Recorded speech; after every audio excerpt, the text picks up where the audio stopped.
Buongiorno e ben ritrovati con una nuova edizione del TG Flash di New Sicilia. In apertura è stato rintracciato a Lecce e trasferito in carcere il 23enne accusato dell'omicidio di Salvatore De Luca avvenuto a Catena Nuova nell'Ennese. Secondo le indagini il giovane sarebbe responsabile del violento pestaggio che lo scorso dicembre ha causato la morte della vittima dopo il ricovero.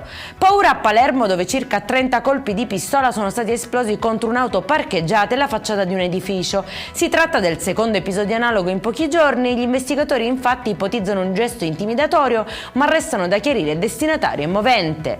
E restiamo ancora nel capoluogo, dove è bastato un richiamo per scatenare la violenza. Un uomo di 45 anni è stato aggredito con calci e pugni dopo aver rimproverato alcuni ragazzi che stavano giocando a pallone in una villetta, indaga la Polizia di Stato. Scoperto una boutique del falso a Catania, sequestrati oltre 1200 articoli contraffatti durante un blitz scattato in diretta social. Il magazzino nel quartiere San Cristoforo veniva utilizzato per vendere prodotti di lusso falsi attraverso streaming online. 2 persone sono state denunciate, mentre le indagini proseguono per ricostruire l'intera filiera del falso.